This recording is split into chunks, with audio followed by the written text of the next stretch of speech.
Myron Grace, CEO of Screenworks Entertainment.com. Screenworks Entertainment, changing the world one project at a time. But man, when I heard Prince died, man, it was rough because I grew up off his music.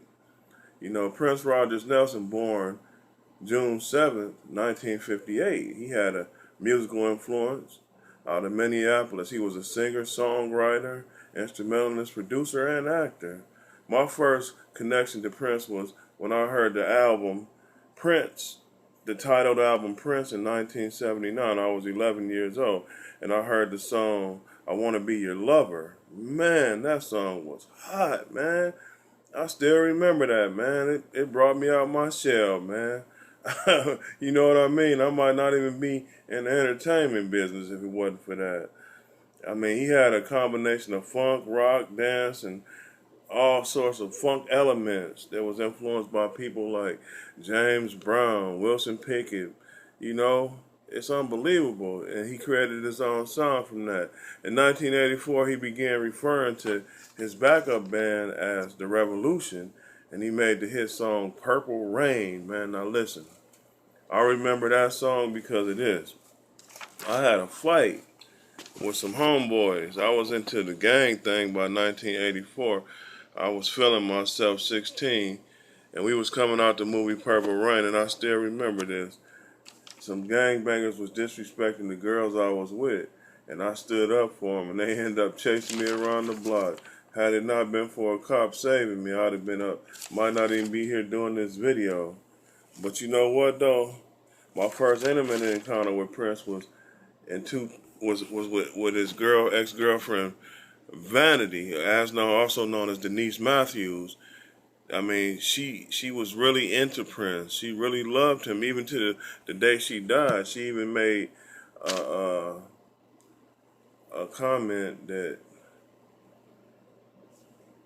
before she died, that basically Prince was the only man that she ever loved, you know. And so basically her and Prince was really still, they had a love connection even after they wasn't together. I met her 20 years ago in 1995, I believe, or 1994, over 20 years ago. And basically, she loved that man until the day she died. You know, my second intimate connection with Prince was in 2004. Now, I myself was going through some very difficult times in the music business. For those of you who don't know it, I was a music producer first. And Prince sent a private message to me that if I needed his music, that he would be there for me, because he believed that certain artists had a spiritual connection. And I was so proud of that moment when Prince said that me and him had some type of spiritual connection. And I always knew from that point on that he was one of the people that would always have my back in the music business.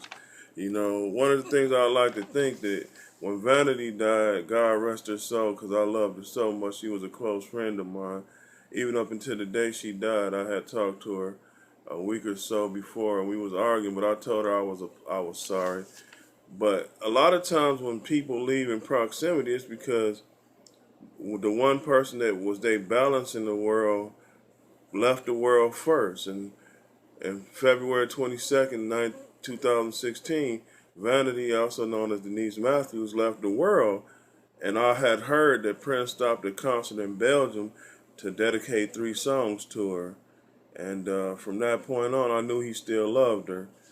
But I would like to think right now that her, Vanity, as known as Evangelist Denise Matthews, and Prince is up in heaven together right now, rejoicing with God.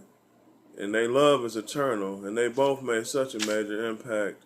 So I want to say to Prince's friends and family, and his ex-wife May, and his friends and family, his brothers and sisters, all the fans around the world, that I, Myron Grace, love Denise Matthews. And by me loving her, that extension also extended to Prince Rogers Nelson. And you will be missed, Prince. You had a great influence on my life, and I want to thank you for bringing all that beautiful music to us. I would like to leave everybody with a song that Prince made that I really felt from Purple Rain.